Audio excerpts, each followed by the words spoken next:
Great. Hello, everybody. I'm Giovanni Vigna. Actually, I will tell you exactly who am I by introducing the instructor, which is myself. I'm a professor at the University of California in Santa Barbara, where you apparently are currently residing. And I've done a lot of research on system security. As you will see, you can divide research in security in two sort of big sets. One is sort of theoretical security, cryptography. The other one is system security. And I definitely more of a system security person. And also, as part of my research, I like to make things available to the public, either by making them open source or by creating systems that people can use through the web. For example, for a long time, we had a tool, to give an example, called WebAwet. You could go to that tool, put a URL. We would visit that website on your behalf and find out if that website was trying to do something bad to you. Just as an example of services that we provide. More recently, we have one of the best binary analysis systems that you will use as part of this class is called Anger, and you will experience the anger during this class by having to use this tool. As a side note, there's almost nothing to do with this class. I'm also the CTO at a company called Lastline here in town. We do malware analysis for large corporations. So once again, you will see we use many of the techniques that we teach here in terms of analyzing traffic, analyzing programs, understanding what they do. But this class is different from malware analysis. There's nothing to do with it. And last but not least, I am the guy who started a group called Shellfish, which is a hacking team of various groups, mostly UCSB. I see Shellfish t-shirts there in the back. I'm wearing one. You will see them around. We just like to participate in hacking competitions, in vulnerability analysis challenges. And so you will see that popping up quite frequently during the class. So what is this class about? Is about error, bugs, and failures. So if you look at computer networks are fundamentally hardware that is deployed somewhere with software on top that decides what the hardware actually does. And I mean, this is, of course, a very simplified version of what's going on. And these nodes have operating systems. Usually, in certain case, application and operating system are fused into one. But in the most common case, you have operating systems that rule how the hardware is used and also how the nodes communicate with each other. And of course, both the hardware and the software are developed by humans. And therefore, since we are imperfect human beings, these are not perfect as well. And so when you introduce a human error, you have a bug or a fault, and there is also a standard description. If you look at the software engineering standard glossary of the IEEE, they say that fault is an incorrect step, process, or data definition of in a computer program. And if you have a flaw and you trigger, then you might generate what we call a failure. Our experience of failure, for many, many years has been this. You get the, blue screen of death, something bad happened, unrecoverable error. This is not a class about bashing Windows, so for, equal opportunity, I put the Mac version of the same thing. Fundamentally, something went wrong. You, most of the time, have no idea what went wrong, but you know that your system is now unusable in its current state and normally needs to be rebooted. If you're really unlucky, even that will not help. So if you look security, error, bugs, and failure, a security error is made by a human. So it's a human developing a piece of software that creates a problem. And because of that, the bug is introduced in a program. And that bug is called a security vulnerability. So there are bugs that could just cause a crash. But when it's a security bug, then we call it a vulnerability because in some way, exploitation of that bug, as we will see throughout the whole class, allows us to do things that the program or the operating system or even the hardware is not supposed to do. So when the bug is triggered, or we call it, now I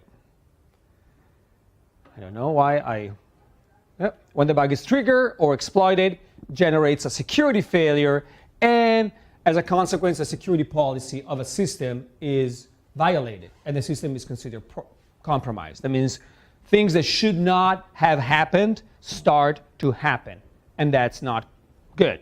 And the view that we have of this type of things is this. This is a famous SSH exploit that is easily recognizable because it was used in, this is from the what? 90? Nope. Looks like the 90, I think it's a resolution issue, but this was used in the movie The Matrix when they have to break into the power plant. They actually end up using a real, SSH exploit to be realistic. There are other security problems, of course. If you look at security in general, security is often described as an overall concept of privacy, integrity, and availability, meaning that privacy or confidentiality is that property of a system that makes sure that you cannot access information that you should not have access to. Of course, integrity and consistency means that you cannot tamper with a system and, for example, either modify the information without being detected or create sort of a series of data that cannot be associated with a specific person. And then you have availability, which is an attack against the general availability of the system. And so denial of service attacks are a classic example of this. Sometimes a crash could not per se break the security of the system, but could hinder the availability of the system. And as a result, it could be either just a way to cause annoyance, or could be part of an attack. And an example of an availability attack that has been very, very common this day is ransomware. Ransomware comes, crypts your stuff, suddenly you don't have availability, you don't have access to your stuff. Your documents become unavailable, and it's pretty painful. You have to pay money to get it back, and so it is actually a solid attack. And also, you can have some applications that work as expected or have been designed without flaws, but the actual flaws are a result of deploying that application in a certain way. So for example, you can decide, hey, oh, God, this doesn't work. Oh, why? This doesn't work. Oh, I'm going to just install it as root, and suddenly everything works. But that means that now your application can do anything, and maybe that's not the right approach. But that happens more than you might think. Or you can have, an authentication that requires 16 characters, but of course, if you set it to A, that's not really a good approach to security. So configuration and deployments are two things that come back a lot during this discussion of security. So what's the solution to the security problem? Oh, it's a fantastic list of things. We can have strong authentication of both. Oh, all right. I don't know what this is, but it's new. Oh, yes, I know. It must be the new. Are you serious? This is a bug. Okay. All right. The solution to the security problem is strong authentication. So if we have a way to authenticate people and devices with each other, that would be great. Reliable access control, so I know and I can control who accesses what. And effective abuse control, so people cannot overuse the resources that are given. Secure designs of protocols, operating system and applications, so everything is secure, everything is managed correctly. Bug-free implementation of every design, and a perfect security policy. It's one that describes exactly what should happen and exactly what should not happen, and is able to enforce it. And of course, in addition to that, you would have perfectly policy enforcement. And that would be fantastic. The problem, of course, is this never happens, right? So In addition to that, the thing that we will see, we would also need perfect users. And we don't have perfect users. They actually, the term PB catch means problem exists between keyboard and chair, which usually is to refer that human in the process has done something definitely wrong. And so we have the real world in which we have, we don't have real security protections deployed. We have administrators, they're constantly overwhelmed and they cannot keep up with updates or are not able even to understand what the threat is that they're trying to defend against and what they should do about it. And actually, this is an important thing that we will see in threat modeling. Deciding what is your adversary is extremely important, because you can always say, okay, I want to defend this the best possible way. This box of pasta is going to be so protected against the most vicious attacker. But what are the chances that he finds himself defending pasta, especially chicken pasta salad, from a vicious attacker? Very, very unlikely. So maybe you should invest all this energy. But again, in the real world, there is very little monitoring and restriction, especially in open environments like UCSB. We are, as a university, a particularly open network environment, which is great. Nobody's asking you, oh, why are you trying to contact this host out there on this weird port? No, it's a university. You're supposed to do weird stuff so that we can innovate and create amazing new protocols. So we try to put as few restrictions as possible. But of course, this comes at a price, okay? Because sometimes it's difficult to understand who should access what. There's usually a shortage of stuff. This is true across industry, universities, and organization. They're always running out of stuff. I never encountered in my professional life as a entrepreneur or as an educator or as a professional, a place was like, oh, we have so many people doing security here that we don't really have anything to do for them. So that never happens. So there is always a problem. And that's why these classes are also important. These kind of skills are very much sought after. People want to hire security expert. Another problem is that users are not educated about security risks, and they do the darndest things without ever thinking twice. I was actually talking to a very large corporation, and this is a corporation that designs very sensitive components. I don't want to name the corporation per se, but their main problem was that their users were clicking on every link. I say, we have definitely a I see it, I click it problem. There was no thinking. Anything that would arrive would have been clicked. And this is a problem of education. Nowadays, having a cavalier approach to whatever is sent to us can, put us in trouble. Also, sites don't implement policy, and there is always the Murphy's Law. So whatever could go wrong will go wrong. And so we have seen many impersonations of this issue. So, what is security analysis? This is a class on vulnerability analysis, on security analysis, and the main goal here is to take a system and analyze it with respect to a set of guidelines. For example, we want to know if the design is correct with respect to the dialect, if the security problems that it might incur in are actually addressed and solved the correct way.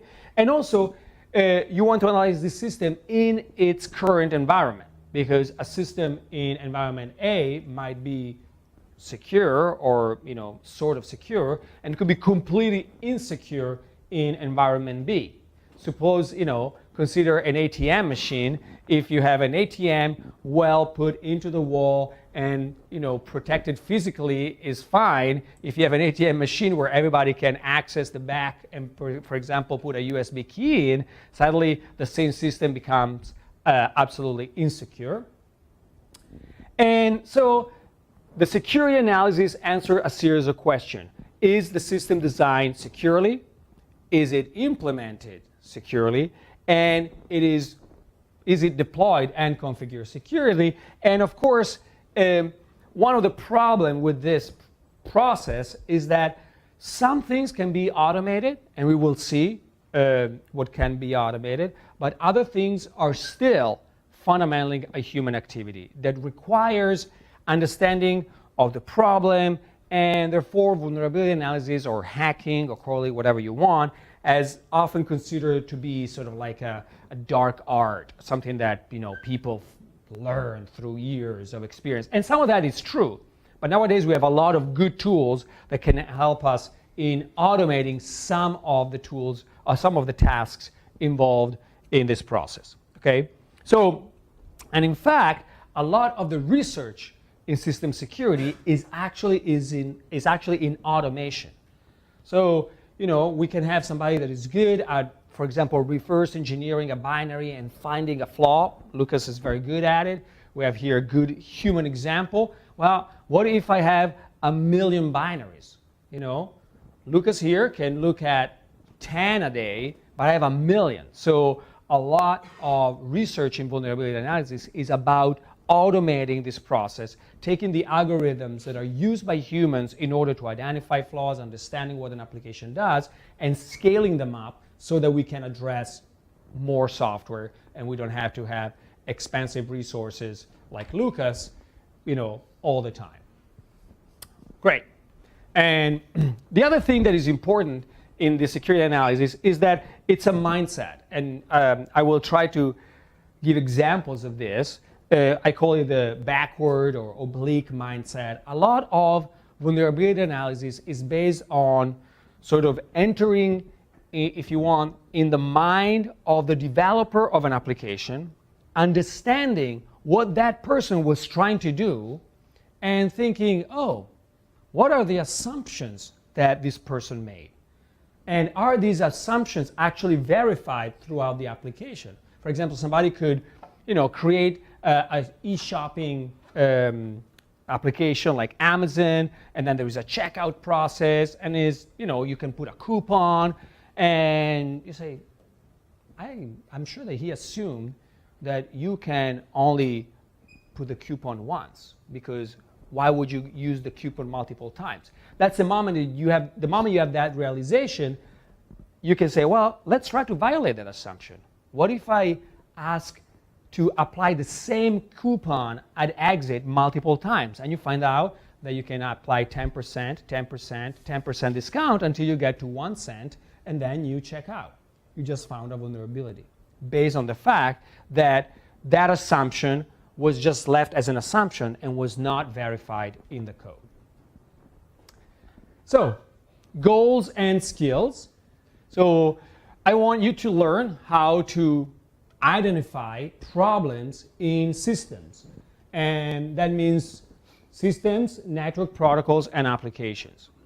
The goal of this class is that I can throw at you a distributed system, and you say, oh, with what I learned here, I would start looking at this problem because probably there is some bug or some failure to verify property of the system. Also, we will learn by example. A lot of the stuff in this class is programming assignment in which you will have to break stuff or build tools that perform network attacks.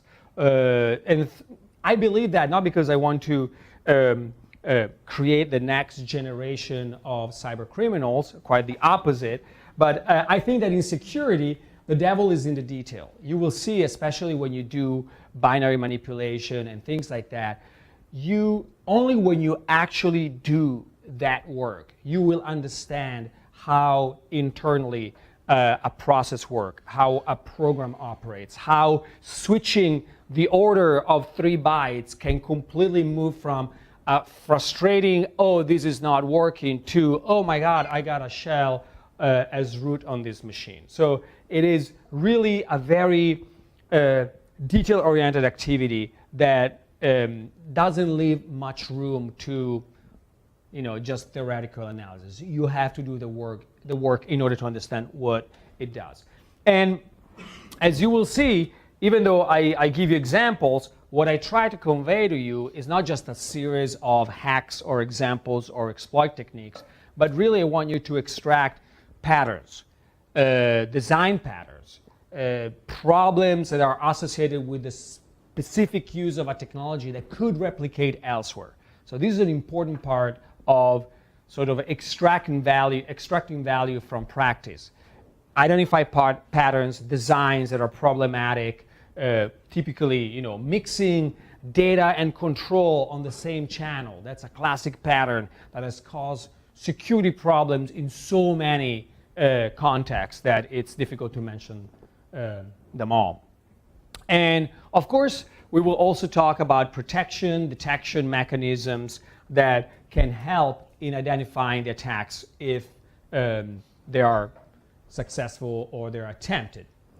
And also, as a final skill, you will be able to assess the security and the possible vulnerabilities of network system, the ability to perform the security analysis of a system, so the ability actually to use this information to actually operate in the real world, and possibly the ability to understand and contribute to research. Research in security is super fun. Of course, I've been doing it for 20 years here. Actually, yesterday was my 20 years anniversary at UCSB, and I've been doing exclusively security, and it's never a dull day. It's the cool thing of security is, first of all, is that there is a lot of materials to work with because there are a lot of systems, a lot of broken systems. And the other part that is great is that when you're on the defense side, your opponent is another human being who's trying to break your stuff. And this creates a continuous arms race that is interesting and stimulating and never ending, possibly. And so it is very, it's a very interesting topic. Also, it's a cyclic topic. For example, some of the techniques that I've been teaching in this class, I started teaching this class in 2000, and some of the techniques that I taught in 2000 nowadays are considered obsolete because they would be immediately blocked by various operating system security mechanisms. But then you have a new series of devices, for example in IoT, that have simplified operating systems, and suddenly all those old techniques that would never work in a modern Linux, Windows, or macOS system are back in action. And so learning about this is important. So just to give you an idea, this is the course outline. Today I will talk about introductory stuff, so you can just relax. There is nothing that you're going to be tested on. And I'll give you a little bit of a history of hacking. And then we will start with a very short crash course on crypto. As you know, I'm not a crypto person. We have amazing crypto faculty here in our department at UCSB. But we look at crypto in this class fundamentally as a bunch of building blocks that will allow us to achieve certain goals. So for us, it's like, hey, I want between these two components, this type of communication, and you need at least the capability to say, oh, I should take this and this. And there are so many libraries that are well tested and well developed for the most part that it becomes just a matter of knowing what you're looking for, and that would be available to you. After that, we're going to talk about network vulnerabilities. And we will look at the lower part of the stack, so near the hardware, so level 2, level 3. We'll look at TCP/IP vulnerabilities. And we will play with network analysis tools to understand how you actually gather network data or generate network data with specific parameters if you need to perform an attack or a port scan or things like that. And we will also look at specific protocols that are very important, like the DNS, that are sort of like have an important role in the security of networked applications. After that, we will look at application vulnerability analysis, and we start looking at source code, the assembly code, and how tools transform source to assembly, and how we can operate on that. And we will see how to attack application. These are typically attack against binary application, which means hijacking control flow, hijacking and modifying the data, or even sometimes hijacking the logic of an application. And we will see how binary analysis is performed. So analysis of programs for which you don't have the source code.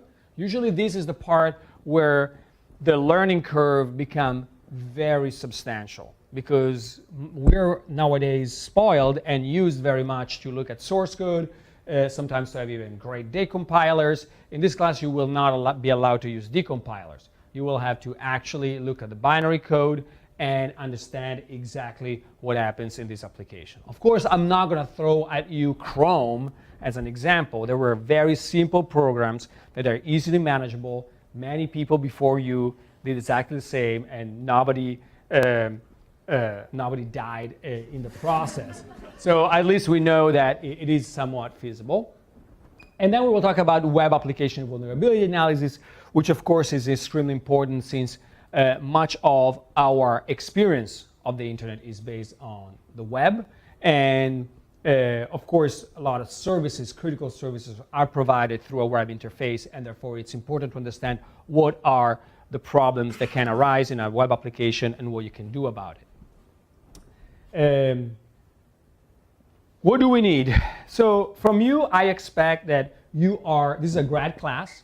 I know some undergrads here. I have a policy that allows everybody in if they want to do the work. I do not allow people to be bystanders. So you cannot come here, oh, I'm going to listen to the course, but I'm not going to do the homework because it's too much. No, you can't do that. You have to do the homework and do all the work, or leave room for other people so they can consume your oxygen during the class. I expect you to know C, C++.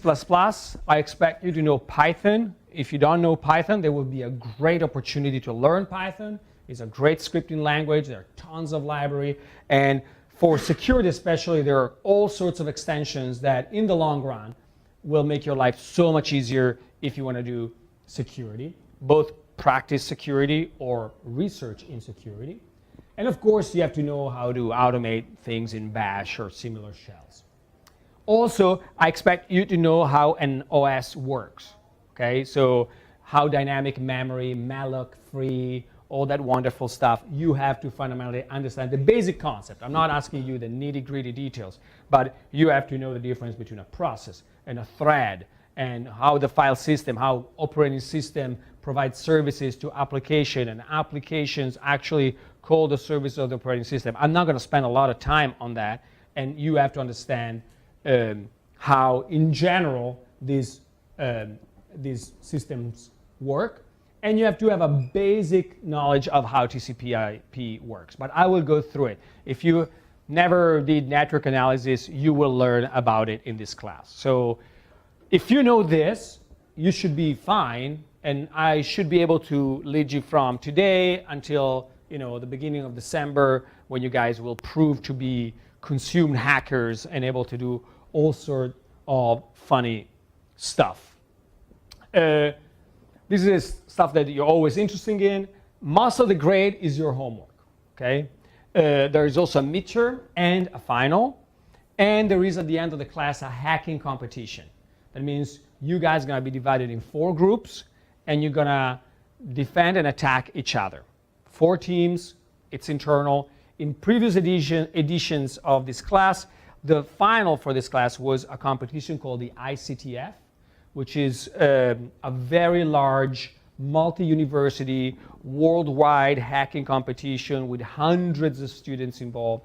But that competition grew so large that when we usually had 2 teams in this class participated, they were sort of blown out of the water way too fast, because in a way, at that type of competition, the teams are very experienced, and so some of the educational part was lost, and so this year we're going to do something different. We're going to have an internal capture the flag just with us, and so it will be more more balanced from this point of view. And I will tell you a lot more as the quarter unravels.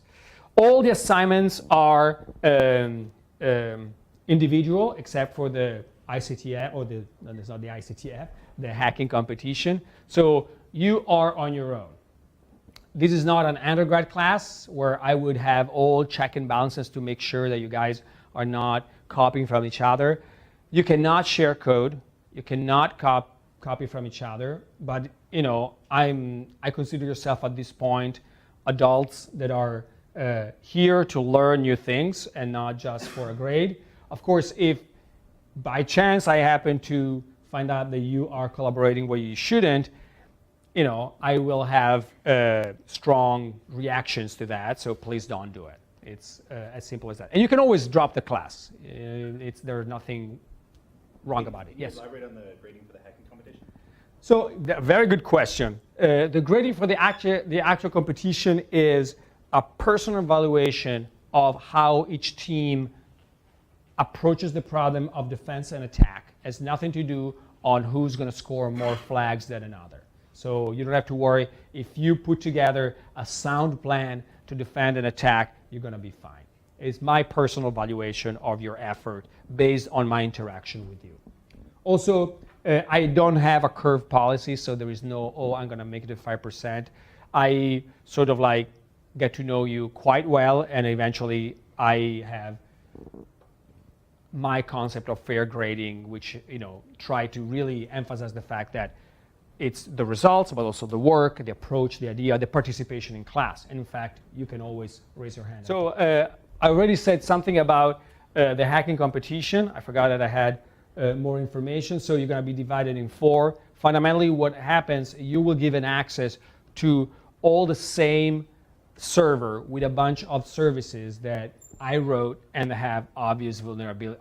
They have vulnerabilities. Okay, so your task is fundamentally to look at these services in real time. We're going to do a Friday for 6 to 8 hours. If for 8 hours, you're going to be sitting there in CISL, and you have to find vulnerabilities, develop exploits, and use the same knowledge to protect your services from attack. And in the process, whenever you perform an attack successfully, you'll be able to steal a flag and give it to the organizer to show that you were able to compromise a service, and whoever has the most flags and has the most active and also uncompromised services will get the most points. Okay, it's a very standard way. Capture the flag has become almost like a professional sport. If you go to ctftime.org, you will see there are all sorts of competition. Our Shellfish team participates to many of those competitions. They're super fun.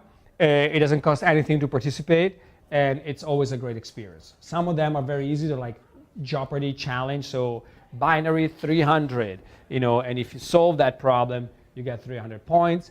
Others are more intense, like the one we are going to be running, where there is an active attack defense, so you have to, you know, play both roles, attack and defense. Is any part of this going to be automated, or is it all personal analysis? It's mostly personal analysis, but if you develop tools that can do that, then it's great. That would be definitely, I would say that preparation for the competition in terms of tooling and understanding what you can do in an automated fashion is great. I tell you, it's a lot of work. For example, when we go to competition, for example, the DEF CON CTF is considered sort of the world championship of hacking. We have been there many times, and usually you go there with a lot of tools and automation, but then it boils very much down to a lot of personal work trying to understand, because the applications are so large that automation sometimes is not able to scale up. So a bit of logistics. You need to have a CS account. If you don't have a CS account, you should request one. I think that's a possibility. Is there anybody here who doesn't have a CS account? Great. Everything will go through Piazza, which is this tool that we have at UCSB to handle requests. So whenever you have a question Please don't send me an email. Send, post on Piazza to the instructor, because there you get twice the chances to get an answer, because Fish Wong, which is my TA, by the way, is not even paid to be the TA. He does this on the pure volunteer basis. Is I would say, more my helper than my TA. Can answer your question. You know when the class is, and office hours are by appointment only. Not because I don't want to be available, but because most of the time I have a slot allocated to you guys and nobody shows up. So I'd rather you tell me, hey, I want to talk, and then we set up an appointment as soon as possible, rather than having me waiting in vain for crickets. These are the things that are the most painful.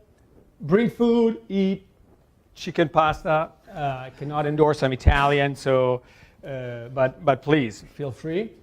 No laptops. So you cannot use. You don't have to rush right now, but for the rest of the class, please don't use laptops. If you take notes, please use a pen and a pencil. We are recording the classes, so you will be able to go back and see what I said, and so you don't need a laptop. And also, absolutely no phones. And no phones means not, oh, I want to use my phone. No, the phones are out. If I see you guys using a phone, I will ask you to leave the classroom. And I'm absolutely serious about it. So you've been forewarned. Yes? Put slides up online. I will put all the slides online. All the slides will be online. You will have the videos. And so you should have plenty of information to do anything you want. And you can always ask questions on Piazza, live here. I love an interactive class, so please don't be shy. Another thing, people ask me how I would like to be called. I would like to be called Giovanni, which is my first name. If you are uncomfortable with first names, you can call me Professor Vigna. That's perfectly fine. That's my last name. What you cannot call me is Vigna, my last name only, because that's a privilege for my high school friends. And Professor Giovanni, because it's super weird, so please don't do that. So you know what to do. This concludes my introduction. Now, are there any questions? Yes? About the exams, are they in class or take home? In class. Yeah. Homeworks are take home, and midterm and final are in class, closed books.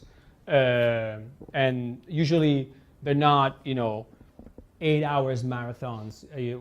We allocate the 2 hours of the class for midterm and final, but usually there are people that 25 minutes into the thing are already gone. But we like to give everybody as much time as possible. So time will never be the problem that causes you not to finish a midterm or a final. It's not a time intensive, or you're never in a time crunch. It's more, sometimes can be difficult, sometimes can be not super clear, depending on the situation. Other questions? Yes? All homeworks will be programming assignments? Or all homeworks are kind of programming assignments. I'm not going to ask you to write, sort of a composition in English about a certain topic. It would be more like write a program, exploit this program, or perform this task. You will see the first homework is super simple. You will have to just generate some crypto keys and do some simple stuff. But as we progress, things are going to get a little more intense. What I strongly suggest, the homework can be tricky. I know that probably every professor at UCSB says exactly the same thing. Please start soon. When you get an assignment, get it out of the way, because some of the assignments for some of you could have a learning curve just because that particular topic that is considered background has not been mastered by you. And so you don't want to find yourself the day before the deadline saying, oh my God, I just realized that I don't know anything about TCP/IP packets, and I will never make this assignment in a day. I generally do not allow extensions. I don't give homework extension. I expect you as grad students to be able to meet deadlines. Your future life, if you're a PhD student, it's even worse. But in general, your life will be full of deadlines. Grants are going to be submissions, calls, you name it. You need to be able to meet your deadlines and keep up with the work. Okay? Yes. How do we hand in the homework? All the homework will have some automated submission system. Depends on the homework. We have been using one automated system. I don't know if we're going to keep using it, but fundamentally, Fish will be responsible for creating a super fantastic infrastructure that will automatically grade all your homework. So there will be the minimum amount of human involvement, and in some cases will allow you to submit various versions of your homework until you reach the desired grade. Okay, which is what's great about automation, is that you can find early if you have problems, and you can decide when you stop your effort towards an A. Yes? Do you need homework like every week? Like No. The homeworks come in 4 big chunks. So big, depending on the point of view, but fundamentally there is there are a homework that have several assignments inside, and I would say they usually take 2 weeks or something like that, and over sometimes even 3 weeks, and then you come back. The question? Yes. You talked about having CS account. So I am a CS student with an engineering account. You're fine. Yes. Actually, I'm not even 100% sure that that's a requirement anymore. We needed that for the submission system because you would have to sort of create, you will use a program called Turn-In that works only on accounts on the, I think, College of Engineering, but ECE engineering should be perfectly fine. Yes? Are all the recordings and slides posted to the OSA or course website? Or? So the slides are going to be posted on Piazza. The video, the jury is out. This is an experiment, so I am not exactly sure what the delay will be. We might make the raw video available to you students immediately, and there may be a more polished version where all the cursing has been beeped out on YouTube, so nobody gets in trouble. But that's pretty much the idea. So today we're going to cover some introductory material, so it's very high level, but gives you an idea of the background history of a lot of the quote-unquote hacking activity that you've seen in the past. So what's the internet? You probably are familiar with this concept at this point, but the basic idea behind the internet is that it is a network of networks. That means that there are various parts that talk to each other, but every part is administered separately. So you can have decision made in a certain part of the internet that affects the security of other parts of the internet, and you have little control over it. And this is important. I know that with this you're probably super familiar with what the internet is, but sometimes you don't have a full understanding of how much trust it exists in the internet. How many of these unspoken rules are part of what makes the internet function in a efficient way. Some of them are dictated, some of them are not, but mostly it's an open architecture, so anybody fundamentally can join, given that they play by the rule and they're able to participate in the various parts of the communication. The important thing is that the internet has become something that we consider as important as electricity and water. It just became part of our critical infrastructure, which is great because the internet is awesome and we have access to all this amazing information, amazing services, and it's incredibly convenient. But it's also a problem for a number of reasons. For example, we take devices that are very critical and we put them on the internet, sometimes without thinking very well what are the implications in terms of security, or sometimes we consider the internet as something just trustworthy. All the skills that we have developed in thousands of years, for example, of understanding how we behave with respect to our geography and surroundings, have not been learned when we operate on the internet. So if it's normal for a person with any kind of education that being alone in the dark, outside with nobody's around is a scary thing, it's something that we have learned in many, many years of being attacked and killed in dark, scary places. But of course, the internet can be a dark, scary places, but many people might not understand that. But let's go back to the history. So the internet started in the 70s, funded by DARPA, and the first 4 nodes were actually UCSB, UCLA, SRI, and the University of Utah. So this started very early, and UCSB was part of it since the very beginning in 1969. That means that the internet is exactly as old as me. And an initial network control protocol that was slightly different from TCP. And then in the 80s, they decided to switch to TCP/IP. And the internet was so small that could actually turn off the internet and restarted it with a new protocol, which would not really be possible today. An interesting development, DARPA funded the development of Berkeley Unix that introduced what we know today as the socket abstraction to allow communication among remote systems. And at a certain point, the ARPANET detached from the overall infrastructure, became sort of the MILNET, the military network, and the internet became fundamentally the public network.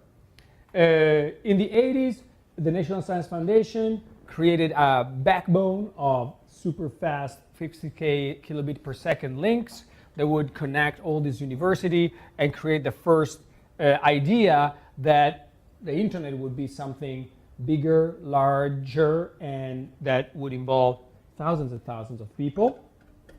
This went on in the 90s until at the beginning of the 90s, Tim Berners-Lee came up with the idea of the web, mostly to share information using hypertext in scientific communities, but this became, combined with the use of graphical browsers, became the way in which everybody wanted to experience the internet. And I think that all of you at this point are too young. Hi, Fish, how you doing? Not bad, how are you? Good to see you. This is Fish, our volunteer TA. I wasn't expecting you. I thought that you were in China or somewhere, but you're here. Good.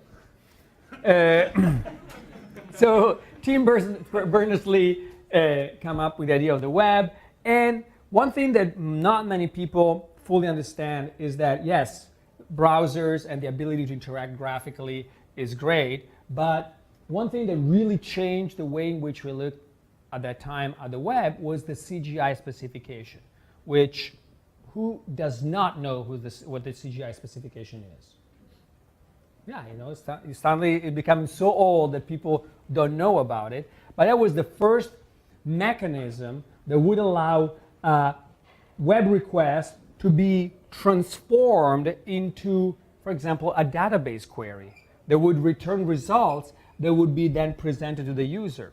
So it was the first mechanism that allowed really an interactive sort of remote procedure call style on the web. And this changed everything because suddenly every single database, every single source of information, every single repository could be just put on the internet using this mechanism. And this, caused the internet to explode. And then we have the last, 20 years in which the web becomes part of our everyday life. Another huge change in the web was the use of JavaScript that we give for granted right now. But JavaScript, at the beginning, I remember when it came out, people were even confused because it came out at the same time of Java, and people thought, oh, it's Java, but script. What is this thing? And it was just the worst worst marketing name ever given to a language, since it had absolutely nothing to do with Java. But apparently, Java was the cool thing is to be added to every term, like we do today with machine learning. So, but the cool thing with JavaScript is that it allowed code to be executed in the browser and allowed for asynchronous interaction. This was a huge change because instead of the user having to click on stuff, they could have a process in the browser that would make requests without user intervention and would present data to the user. If you remember, pre-Gmail mail reader were horrible. You have to do reload, reload, reload, reload to see everything happen or change in your user interface.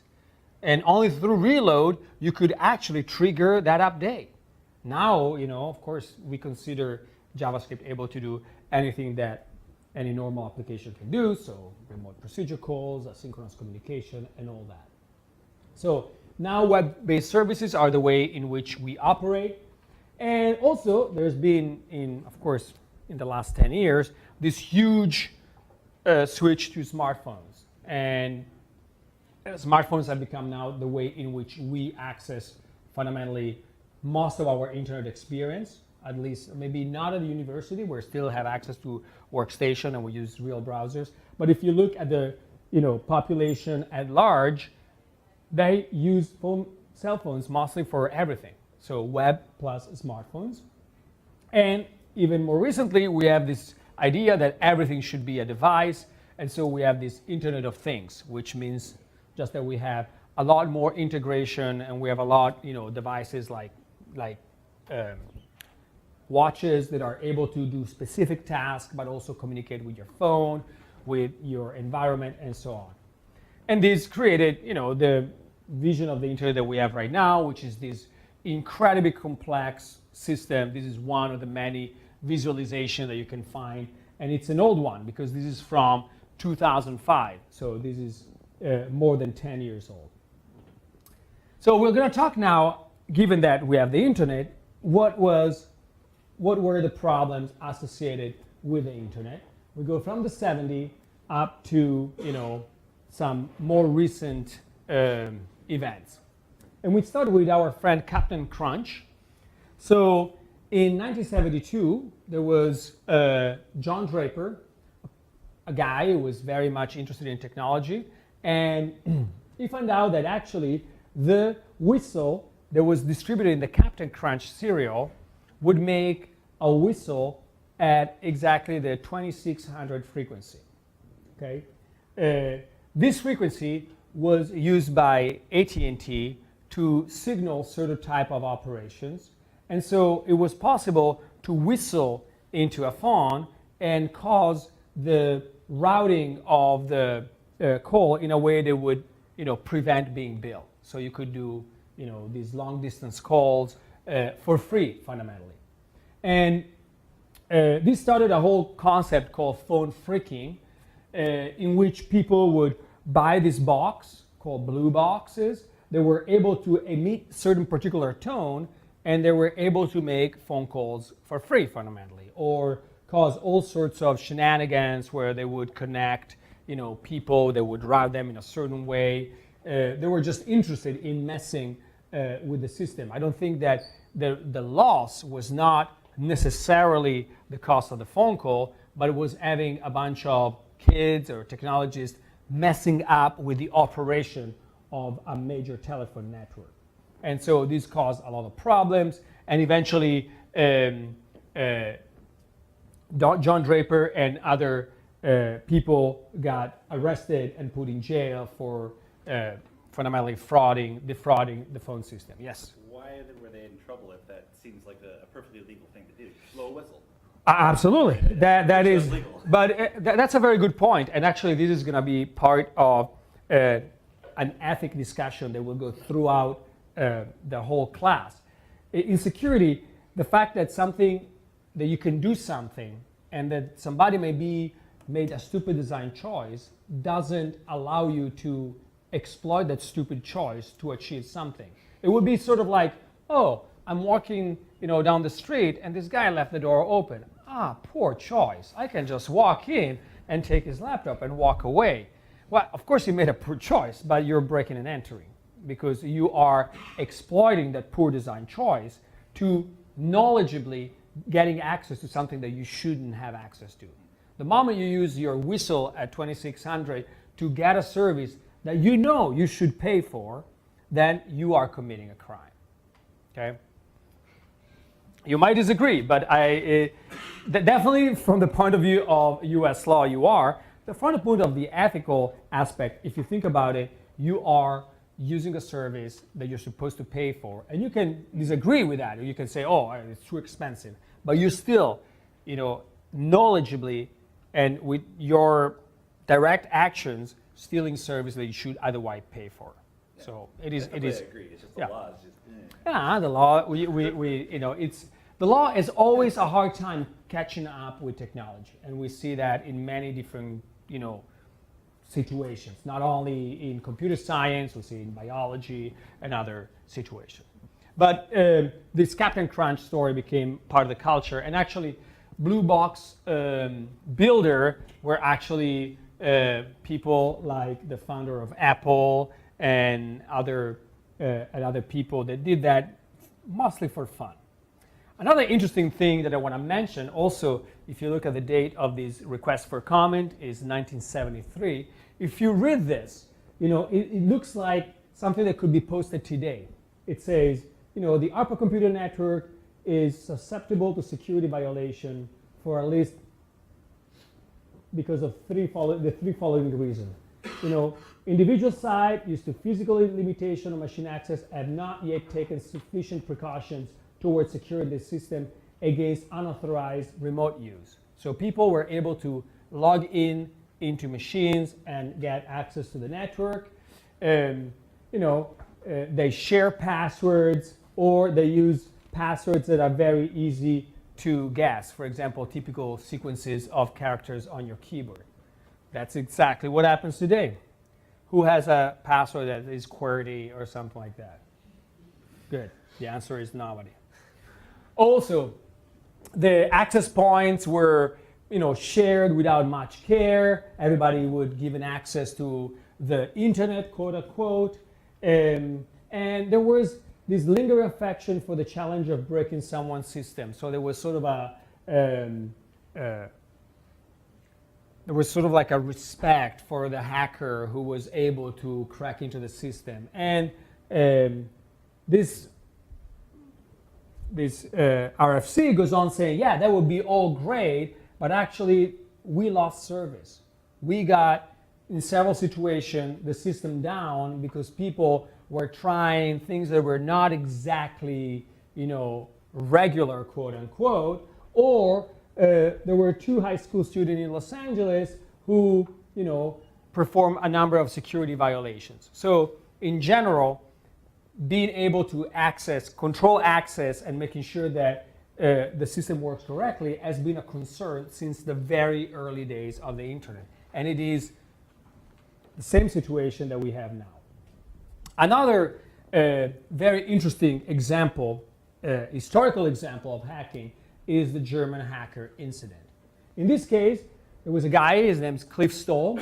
He was a system administrator at Lawrence Berkeley lab in the 80s. And the guy was, just an administrator, and there was a lot of big mainframes that provide access to all sorts of equipment. They do a lot of interesting research in these national labs. And he suddenly noticed that there was some CPU usage, some resource usage that could not be associated with a specific account. In the good old times, fundamentally, you would get a slice of time on a mainframe, and you would have to pay for the amount of resources that you used. You find out that somebody used some resources, but for some reason, those resources could not be associated with a specific account, like a grant. And it was, a few cents, 75 cents. So I started digging in, saying, what's going on? And then found out that it was a new account that was not supposed to be there. I was like, oh, that's weird. I'm an administrator. This is a new account. And he dug even further, and he found out that the guy was actually an intruder, and they was coming in to do certain things. And instead of cutting it off, Cliff Stoll decided, let's see what this guy is doing. So start a process that's called fishbowling, in which we'll observe this guy coming back at night, logging in, and because he wanted to understand how the guy was getting access. And this is an important thing in intrusion. In intrusions, it's not just cleaning up the system, but it's also understanding how people come in. And in fact, there are entire companies devoted to incident handling, like, so for example, CrowdStrike is one of these. They come in case of a big incident, they look at your network, and not only they remove the cause of the problem and possibly create better security, but they really want to understand how people got in the first place, because you can remove all the malware, the infections, and the tools from a network, but if the guy the day after can come back in, it doesn't provide a lot of value. So in this case, Cliff Stoll started looking at this German hacker, and he noticed that the intruder was using Emacs. Actually, he was using Emacs with a move mail capability that would bring the information from your VAR spool mail, where your mail is, in your home directory. Now, moving a file from that place to another required root privilege, okay? And so in order to make it work in that particular configuration, okay, they decided to make move mail set to ID root. And as we will see, set to ID root for a program means that when you execute the program, even if you're an unprivileged user, that program has the privilege of the root account, which is the administrator. So it can do all sorts of things. And because of this, what the attacker was doing, it was just modify the @run program, which is a program that was used automatically in the system to perform some periodic tasks. And so you would use move mail, modify the @run program, cause the @run to do whatever, give him access as root to the system, and then cover his track and put everything away. And since this vulnerability was there, it could always come in, log in, acquire root access, and then clear everything up. And of course, this went on for a while. There is a fantastic book that describes, it's called The Cuckoo's Egg, that describes this whole operation, how we found out, how we studied, is written as a sort of like a spy novel, and it's super interesting, very well written. I really enjoyed it. The interesting thing is that he kept on looking at what he was doing, and then at a certain point, he noticed that this attacker was actually looking for keywords like stealth, NORAD, nuclear, and so he realized that this was actually somebody who was looking for some important military intelligence, and at that point decided to call the FBI, because this was not just a hacker trying to mess with the system. It was actually a person that was actively trying to gather intelligence. And of course, the FBI came and they were able to track this person to Hanover, and with the help of the criminal police in Germany, were able to arrest Marcus Hess, that appeared to be in the process of selling relative information to the Eastern Bloc, so to sort of during Cold War to the quote unquote the Russians.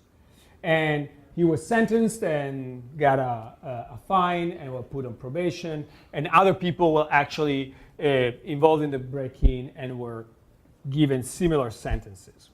This was a particular interesting aspect because it has an interesting incident because it has various parts to it. There is the part where you have an obvious secure program that is used insecurely because of its configuration. We have a part where we have somebody breaking in and being observed, which is something very difficult to do, but that a lot of research is being currently done on in understanding not only how something happens, but why it happens. So understanding who is the person breaking into a system and what is it trying to achieve or what we call attribution, is an open problem in the security community. And also, it was interesting because it's been documented in this book that I strongly suggest you read. Is a fun read. Another interesting element that most of you must have heard about, next year is when I have the 30th anniversary of this event, is the Internet War, which was developed by Robert Tappan Morris in 1988. And fundamentally, it was a the first self-replicating distributed program that was able to actually shut down the internet. They fundamentally had to turn the internet off because they were not able to actually block the continuous reinfections caused by the system. It caused quite a bit of damage. Most people think that the problem was a mistake in the proliferation. It started as an experiment to see what a program could do, but the ability of this program to infect more machines and replicate was grossly underestimated and eventually caused the system to be completely non-functional. The culprit was sentenced to 3 years probation and some fines, some community service. It's interesting to see how the worm works because a lot of the techniques used here are actually, in a way still applicable. So it attacks specific targets. This happens often in hacking. You have exploit for a specific application, a specific architecture, or a specific operating system. And it had two parts. It had a main program and a bootstrap program. And they work differently.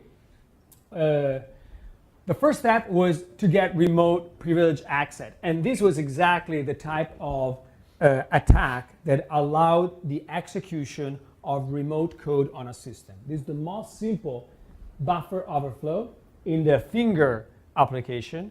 You probably, I don't know if you've ever seen the finger protocol, but once upon a time, you could actually use the finger protocol to get information about who's logged in on a remote workstation. In this case, there is the classic buffer for 112 characters, and there is a routine that doesn't check for the size of the input. And therefore, if you provide more than 512 characters, you overflow the buffer, and as we will see in excruciating details, you are able to take control of the execution of the application. There were also some misconfiguration. The sendmail has this debug option where you could actually execute privileged command to debug the sendmail system, but of course you can end up executing arbitrary commands. And so the bootstrap program will be transferred to the infected machine, it would be compiled, and then it would sort of like download the rest and execute it. The main program then, interestingly, would gather information about the hosts that were connected. At that time, instead of having secure shell that you're all familiar with, they had remote shell, RSH, which was sort of like the non-encrypted version of secure shell. And so you would be able, using RSH, to log in into another machine without having to provide a password, provided that the destination machine trusted the machine from which the connection was initiated. So an important part of an attack, what we call this would be called lateral movement, will be you first break into a system. The next thing, unless that's the target of your break-in, the next thing you want to attack more systems. So how do you do it? Nowadays, you steal credentials on the host. You try to do port scan to understand what are your surroundings. In this particular case, the main program trying to see who was connected into the system, because if there was a connection, there was a high likelihood that there was a trust connection between the broken system and the system towards which there was a connection. And so they would try to just use RSH to get access to the remote system. If there was trust, they wouldn't need any exploit. They would be able just to remote shell into the other system. Otherwise, they would use the other techniques to break in. NetStat was only one way in which they would gather information. They would also look at specific files that would actually indicate that there were trust information with other hosts, and so gather that and attempt to connect to these other machines. And also they tried a very simple password cracking attack. So at that time, the Unix system used as the storage for the password a simple encryption scheme, and so it was easy to take a bunch of vocabulary words and all pre-encrypt them and compare them to the one stored in the password file to identify common passwords in the vocabulary or composition of vocabulary password that could have been chosen by the user. They used a small set of words, but they were incredibly successful. And so they spread out, and actually there is an interesting movie that I will show you at the end of the class that present this, and I will give you that pearl in a second. Another interesting story or an interesting character in hacker history is Kevin Mitnick. Is probably one of the best known hackers and one that has really achieved, in a way, stardom. There are movies about Kevin Mitnick. He is now he writes books about security, but it started very early in the 80s. Started breaking into stuff, getting caught, and sometimes getting even sent to prison. First, he had a 1-year probation for breaking in Pac Bell's offices. At USC, did some illegal activity, went to juvenile prison, and then in '87 broke in SEO, and he got 3-year probation. Then enrolls at Pierce and Mizzou's campus system, he got expelled. And in '88, breaks into a DAC, steals some software, and get caught by the FBI. At this point, get a 1-year sentence in actual jail. In '92, Mitnick violates probation and goes into hiding. And in '94, there was a very high-profile attack against the San Diego Supercomputer Center. And this is all, there was this attack that was very interesting, and there is this whole sort of like game of wits with the administrator of the San Diego Supercomputing Center, Tsutomu Shimomura, and eventually, as we will see, Kevin Mitnick got caught. But the attack was very interesting because it was one of the few times that an attack that was considered at that time just a theoretical possibility was actually carried out successfully. And this was a TCP spoofing attack, and we will see in the rest of the class how this attack actually works. And the basic idea is that there are trust between two hosts. There was an X terminal. Once upon a time, X terminals were fundamentally machines that have no actual hard disk. They were like terminals, and at boot time, they will download the sort of like their booting image, their kernel in a way, and just run. And the only thing that you would run on the machine was the X server. All the application would run on the actual machine, and you would see the remote GUI of these applications. In a way, it's like running a VDI, nowadays, a virtual desktop application. There was the server that was providing actually the boot image. And of course, the X terminal allows unauthenticated logins and command execution from the server. So that means that if you can pretend to be the server towards X terminal, you can actually execute any command you want.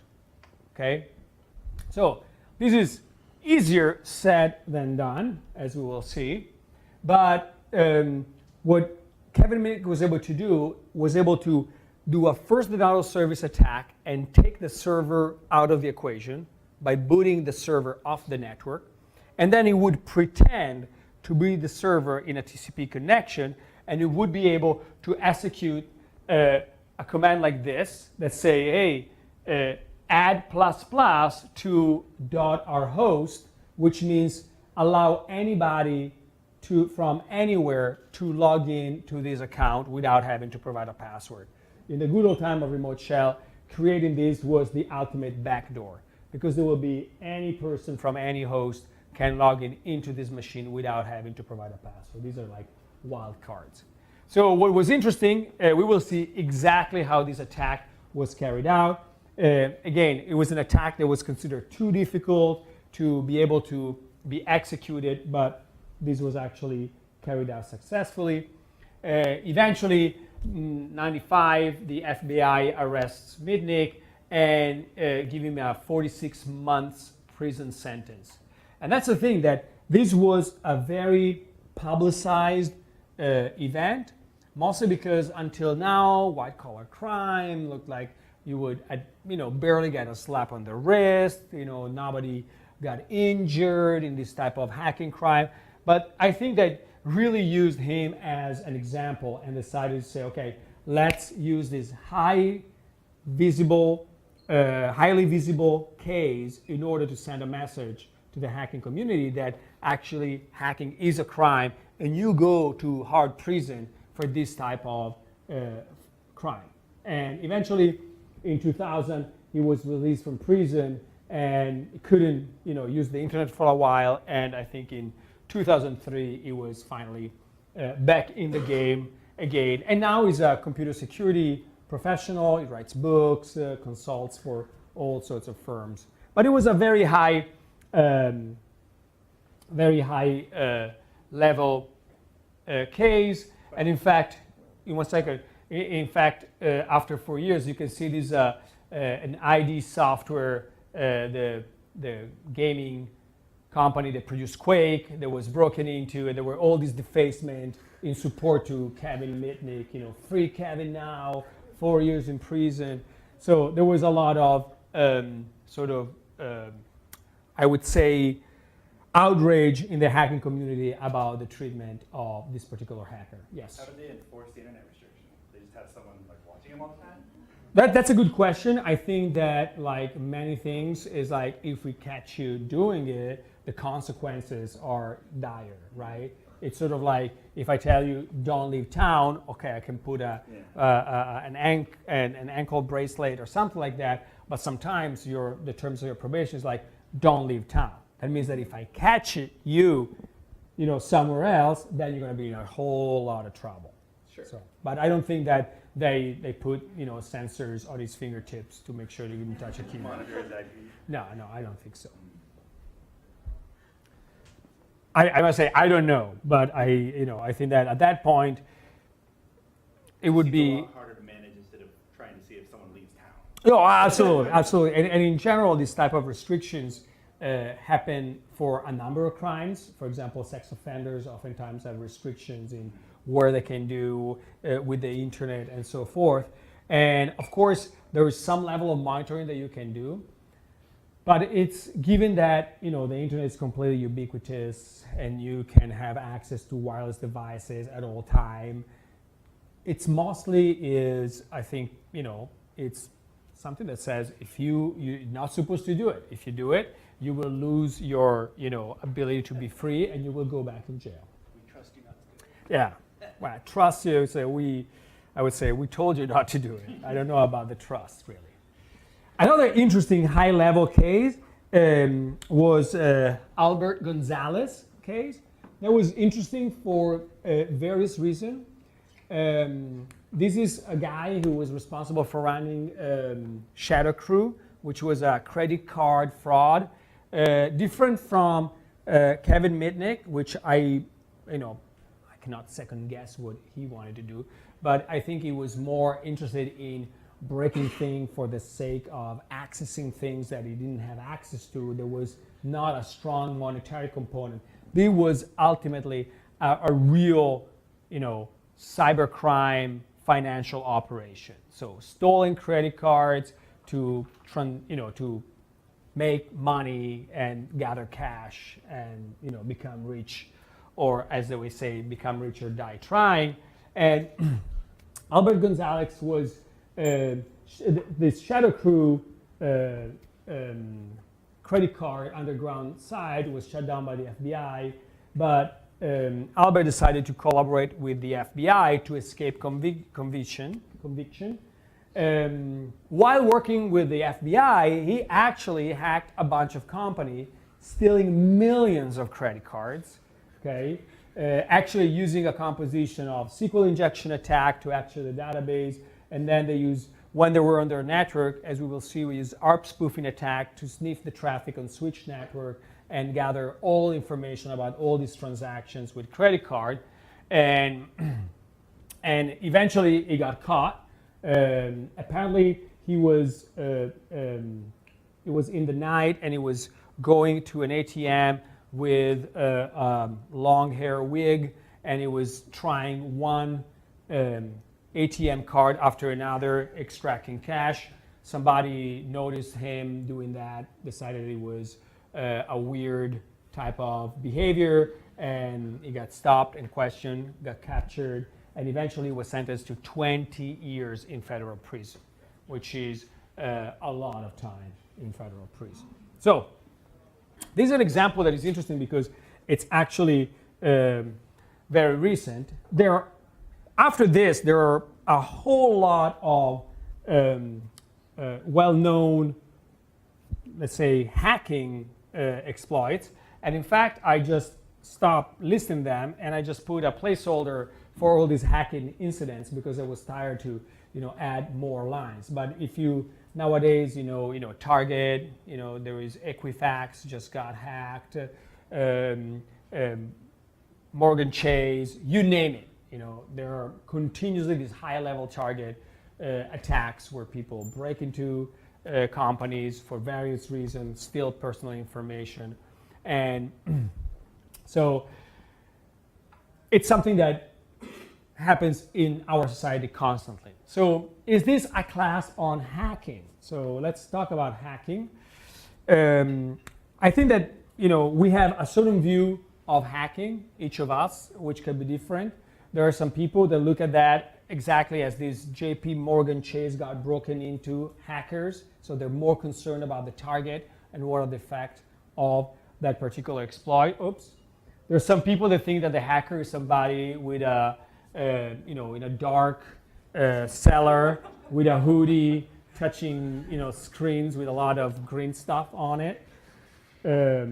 There are the movie Hackers. I don't know if I watched the movie Hackers with Angelina Jolie. That's a total classic. We will see a little XKCD reference to it very soon.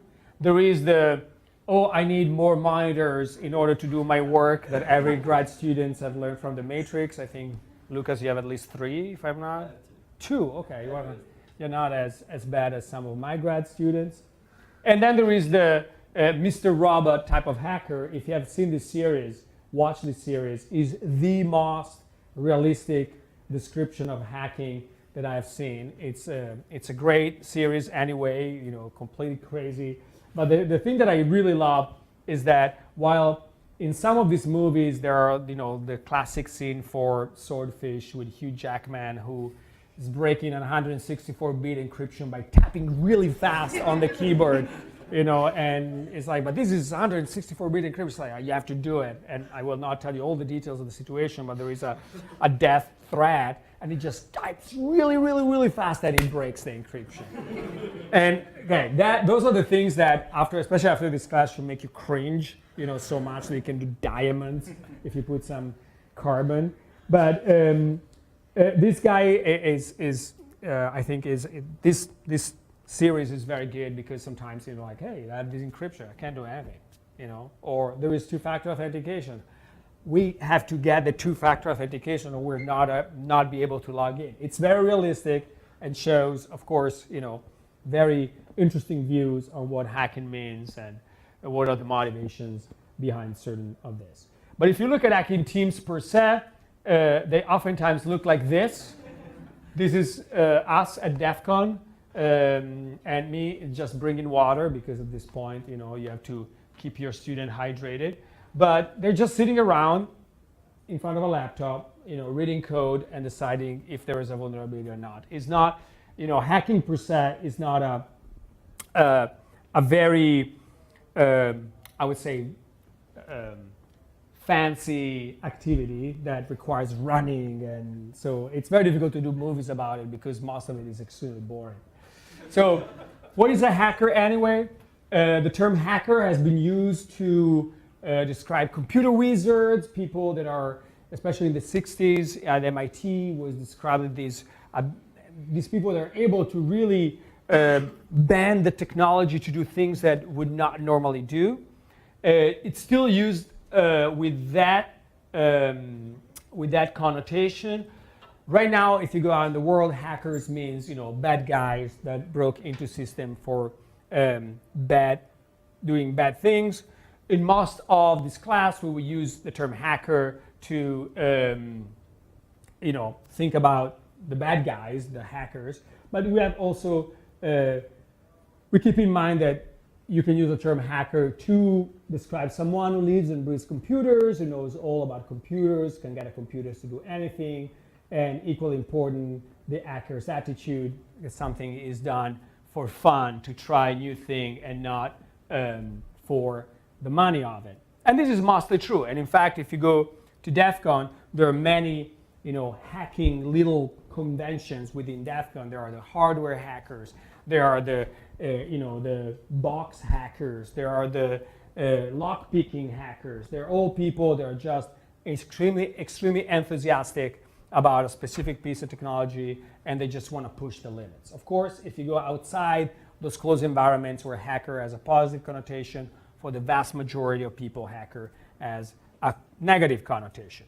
And you will see there are a bunch of jargon, with hackers that you will become familiar. There is black hats and white hats. Black hats are the bad guys. White hats are the good hackers.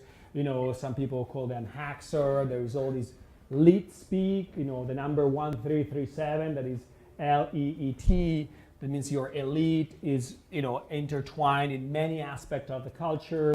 There is phrases like all your base are belong to us that you have seen in countless security paper. You can find it in a bunch of things, and it comes from an old computer game which was translated, I think, from the Japanese or the Korean, and there was this completely wrong grammar sign that it became part of the culture. Somebody set up as the bomb is another sentence that you will see very often in various incarnations of the security culture. So you will find out that there is a lot of interesting, funny stuff. Not everything is very nice. So let's talk about ethics, since this argument has come up and will come up for the rest of the class. So hacking is not legal, of course. Breaking the security of something is not something, it's actually a crime, and you can possibly go to jail for doing that. There is also discussion about, is it okay to discuss the vulnerabilities and how they are exploited? So there was actually in the early 2000s, when classes like this started appearing, you will be surprised, but 15 years ago, in some universities, when they'd say, hey, we're going to have a class on exploitation, people were like, oh my God, no, shut down the class. This is not something that should be discussed, should not be information that should be sort of shared with people. And then as the internet became even more accessible, people realized that this information is in any case available to anybody who wants to find it on the internet. There are books on exploitation, there are entire websites, tutorials, so it's not a secret. The goal here is to educate and increase awareness. The basic idea is only by knowing how to break things, you can build better safes, better protection mechanism. And so it is important that you know exactly what is, how an attack is performed. There is also a full disclosure policy that is related to new things that you find. So suppose that you find a new vulnerability in the Android phone that allows you to get on the every single Android phone of any vendor. That would be, incredibly powerful. So there is actually a responsible vulnerability disclosure process that would entail you to contact all the vendors and say, hey guys, you have to fix this vulnerability. If I found it, it is likely that somebody else could find it. And so I want to disclose this to the world because I want the world to know, for example, that this is a possibility. There could be other instances of similar flaws, and it's important that we share this information, but you have to share it responsibly. If you just throw it in the world and say, well, now you have a zero-day attack, go have fun with it, you will just cause problems. But instead, a responsible disclosure will eventually improve the security of the system as a whole, because we'll put some pressure on the vendors to fix the problem, which is important because vendors are economic organizations and they have to prioritize their efforts. And if I know that I am Apple, I know in my product there is a flaw, but I'm sure that nobody knows about it, I'm not gonna run and fix it if it costs me a lot of work. I will do other things first because that's what I'm supposed to do, to maximize my the value for my customers. Of course, if somebody say, hey, I found that vulnerability, it's time to fix it, then it's a time where you give the opportunity to a company to fix the problem before it made available. Okay, so this is important to understand what vulnerability analysis entails. And also there are other ethical questions like, would you hire a hacker? So there is oftentimes companies that say, oh, we have to find, if we have security problems, let's find the best hacker that there is, and let's see if they can find some problems. So is it a good idea or not? Yes? Who said yes? Why? Then you can prevent others from hacking into yours. It's like self-defense. Or self-offense, because. Yeah. What if he hacks you? Well, what if he hacks you? Exactly. So it's a trade-off. Knowledge is important, but you also have to understand that every professional needs to have some integrity. And so regardless of the person being a hacker or not, evaluation of the integrity of the person is paramount. Because of course, one problem is that, you want somebody really good, skillful and motivated that breaks and finds out exactly what's happening. But also, you don't want the arsonist to be the fire marshal, because what if you give to this guy complete access to your system, and then they come back and break into your system after they finish the evaluation. They implant, for example, some backdoors. It has happened before that employees that were fired came back because they knew they were going to be fired, start putting backdoors. And so this type of behavior is very common. And in general, the assessment of personality, which is difficult, is the most important thing. But hackers are hired all the time. There's been several cases in the past in which entire groups of hackers that were disclosing vulnerabilities, for example, about Windows, one after another. Microsoft say, wait, instead of doing this, and causing all problems because of irresponsible vulnerability disclosure, we're going to hire you. We're going to give you a good salary, and you do this within Microsoft. And that model has worked actually very well. And they brought in great technologists into the fold, and they were able to actually use that type of knowledge to their advantage. And of course, there is the problem of firing hackers. How do you fire a hacker once it has complete control to your system? One final comment. We're almost done. We're in the UC system. I want to make you aware that there is a UC electronic communication policy. Like most of these documents, is not exactly the most exciting read. But I strongly suggest that you look it up, because it's interesting. It's actually pretty old. I think it was November 2000. I think it's been updated in 2005. But it describes what are the UC expectations about your behavior. And a lot of your if you have a question about, oh, should I be able to do that? The UC electronic communication policy will probably give you a good idea. For example, if you think, oh, look, I am on CISL. This other user has his own directory completely open. I can change directory to that directory and look at all his files. Do you think that this is a violation? Yeah, right? But you didn't do actually an exploit. You did cd tilde Lucas, and suddenly you're in his home directory and you're looking, at his personal stuff. The cat pictures, the famous cat pictures. So please look at it. It's actually an interesting document also because you will go in companies or other universities and there will be a security policy that will tell you what you can and cannot do, what is acceptable and not acceptable. And those range from inane and stupid to overly specified. And of course, one thing that you might end up doing is penetration testing. This is a whole job that is super sought after. So these are teams that get hired to break into stuff and to report their findings.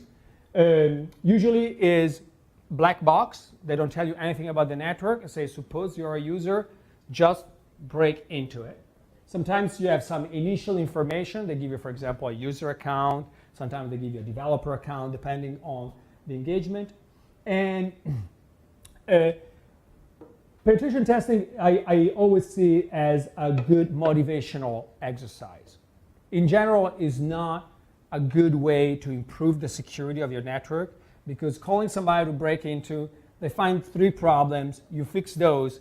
They don't have to find all the problems. They have to find 3 problems to show that your network is not very good.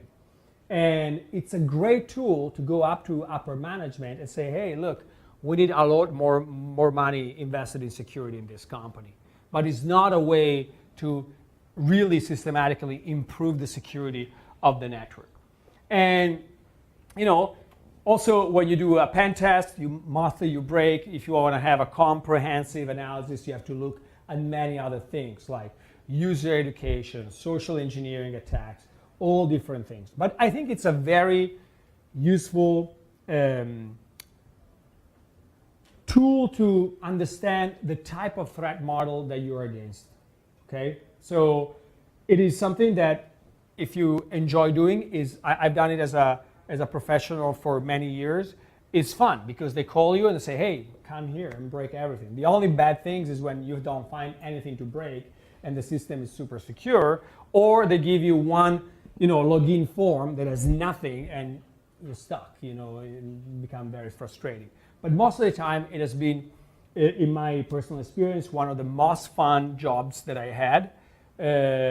You always find yourself dealing with different situations, with different software. You always learn a lot. So if you think about this as a career, you're in the right class. So we discussed penetration testing is useful. I want to give you a few references. I talk about the worm. There is a couple of papers that are interesting. This is the German hacker book that I was telling you about. Totally worthwhile reading. There is also a shorter version in an article form that Cliff Stoll wrote for the communication of the ACM. There's also books on the Mitnick case, and there are also interesting books on hacker counterculture, and those are actually pretty good books right there. And of course, there are plenty of hacker movies. You can see something here. Swordfish is the famous breaking 964-bit encryption, typing really fast. But Track Down is about Mitnick. And this goes on and on. I try to upgrade this every once in a while. There is Mr. Robot. There is also an interesting documentary about the creation of Stuxnet that is apparently very good. And with this, I stop. This is actually XKCD number 1337, so you can see why ended up being sort of a wink to hackers. And I don't know if you can read, but here there are two hackers say, hey, crash, yes, burn, make a wish, and they just moved, take control of a satellite to create a shooting star. And crash and burn are the two main characters in the Hackers movie, you know, with Angelina Jolie and so forth.